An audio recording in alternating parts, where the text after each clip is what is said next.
8 things that you will do as a successful life coach. Number 1, motivate and inspire people to live better lives and achieve their highest potential. That's what I just mentioned.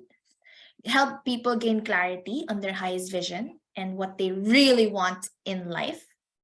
Facilitate self-discovery and help people live a more authentic life in alignment with their passions, life's meaning, unique abilities, divine soul gifts, and soul purpose. I just want to take a screenshot of this because I'm going to share it to the GC, to the ones who are absent.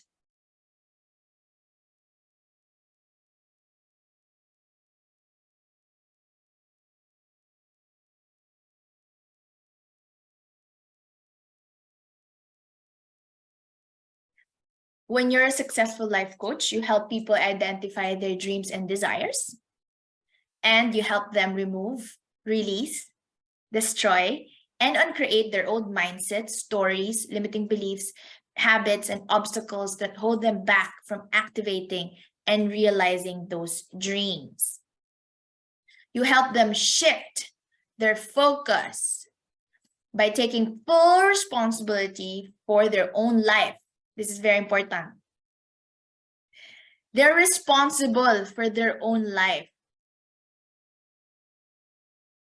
You encourage them, motivate them, inspire them, but the accountability is theirs. You're helping them, but it's really their responsibility. You empower them to move confidently in the direction of their dreams and highest vision. You help them create a strategic plan or come up with inspired action steps to turn their dreams into reality. This is very, very important. Like now, with every session, my last question would always be like with my package sessions. What is the next baby step that you can do from now until we meet again that you can consistently commit to doing? What inspired action step are you thinking of doing? Or if you're not ready, you can share with me the next few days. What can you commit to doing? Like, for example, for her, I was like, so why did you even stop singing and dancing? And she's like, I don't know, I just kind of lost myself. I'm like, that's an action step for you. Sing again, dance again. And she's like, actually, the other day when I was cooking, I was listening to bossa nova music and I was singing and made me feel so good. I'm like, that's one thing you can do when you shower. It's very easy to do. Just play your favorite songs, sing your favorite songs every single day. This is something that you can do to nurture your soul. And I promise you, if you prioritize yourself and your soul, slowly all your diseases will go away. So that's one thing that she committed to doing. Every day she will play bossa nova music and sing. That's one of the several action steps that I'm talking about my client yesterday. Several action steps that she will be doing or she's committed to doing. You help them take consistent, productive action on that plan, improve the plan when necessary, and overcome any setbacks or obstacles that appear along the way. So this is very, very important too. Of course, there will be setbacks. You're there to encourage them to improve the plan and know that there will always be options, and it's up to them to make that decision. So let's proceed to our first topic, which is free consultations and discovery calls. I did a really huge mistake in my first few years. No, actually, this is just my second year. In my first year of life coaching, I was not really open to giving free consultations and discovery calls. For me, I was like, I don't know, it wasn't like something that I offer. Now I'm really encouraging people to, if they want to, see for a perfect match, if we're a good fit, I encourage them to book a free discovery call or consultation with me. This is really big.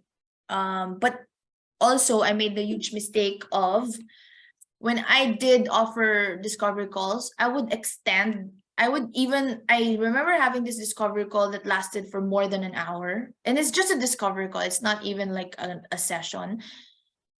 It lasted for more than an hour. I know that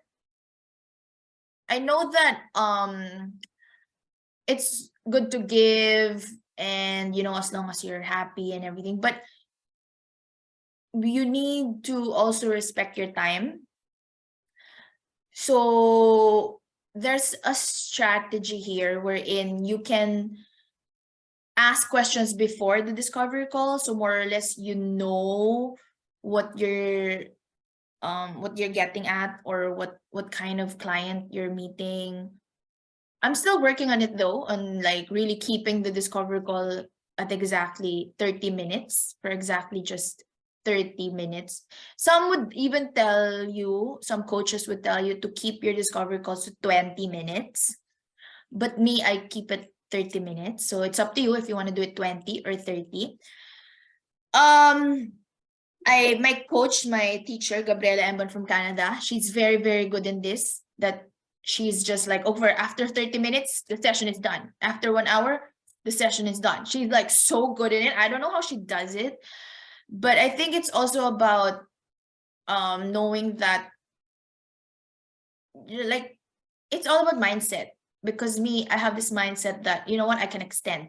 But if you change your mindset into the conversation will fit within 30 minutes or within 1 hour, it will. So I'm still, working on that about myself, because I tend to overshare, I tend to overextend. I'm very honest here. I'm still working on it. But I see a lot of I witnessed, according to my personal experience, my conversion rate would be, I think, 70 to 80%, and that's a good one.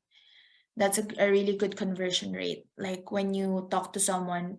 But there will still be people that you talk to, and then they end up saying that they can't afford it. So one strategy is to give your price before the discovery call, or later on. I'm going to show another strategy. So I'm going to share several strategies and then see what works for you.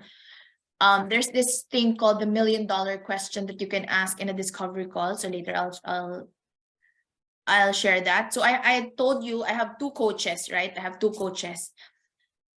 Anna Kitney would recommend that you don't give your price until you ask the $1 million question, which I will share later. Elle Crawford, the business coach, more on strategics, and she's more technical. She recommends that you give your price before the discovery call. Okay, so I'm telling you different techniques coming from two different coaches of mine, and they're both 7-figure women entrepreneurs, online service providers. They just work literally online, entirely online. So there, I'm gonna share to you what I know and then see what works for you. Okay, so when someone tells you about their problem, offer to meet them for a free consultation or discovery call. You can do a free consultation anywhere, at the metro, at a networking event, at a party, etc. You must tell your story or educate them by offering your insights, or give your business card and say, I'm a certified life coach. Can I offer you a free consultation? I will be happy to share more with you. A business card would also be a great idea. This is something that I recommend you to have, or just really have a great Instagram account that's clear, and your Instagram should really showcase what you offer. So your Instagram can be your business card. Like, just tell them, if you want to know more, you can follow me on Instagram, or you can have like a really like tangible business card. So again, it's up to you. When they send you an email or message you about their issues on Instagram or any other social media sites, invite them to a discovery call. This is something that I'm doing now. like my recent one-on-one client, the one from Canada, we had the discovery call. I did extend. I think I was like talking to her for like an hour, but that's all right. I mean, she's a regular client now. The thing is, I don't think she would have gotten the package if I did not offer that I'm free for a discovery call. So that was my mistake before. I don't really open myself to discovery calls, right? So the goal is that the client comes out of this discovery session with value, while you as the coach have a substantial chance of converting the prospect to a paying client. So I really want you to be open to discovery calls. As I've mentioned, I have a Calendly link, and there you can book anywhere from 30 minutes to 1 year in that Calendly link. And the first ever session there is a 30-minute meeting discovery call, or a session for enrolled students. So I have like a link that's for free consultations, discovery calls, or meetings with enrolled students. So I encourage you to do the same. Why do we give discovery calls? Because this will help you assess your client if you're a perfect match with them, and you kind of have an initial assessment already. You can sell through DM. Yes, you can sell your services through DM, but it's just really more intimate, and especially if they're getting a 1-year package, it would be great to have a discovery call first. However, I've booked a client, a one-on-one client, without a discovery call. What she did was meet me she booked a 1-hour session with me. And then after that 1-hour session, I offered to upgrade the session with the package. Yeah, so you have to offer yourself, like, really, and you do it out of sincerity and integrity. Like, you really want to help that person, and you really feel that you're a perfect match.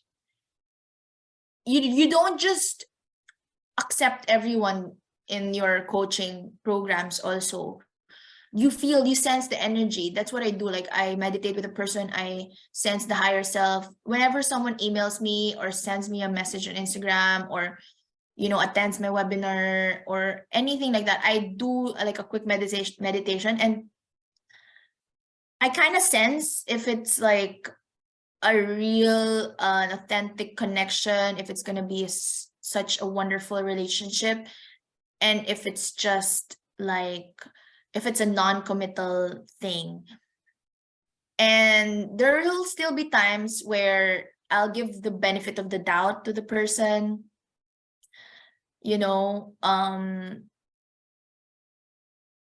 but at the end of the day, you really have to follow your intuition. And with the discovery call, it's easier to assess than just messaging. That's what I'm getting at. It's easier to assess the chemistry with the discovery call than just by DMs. Okay.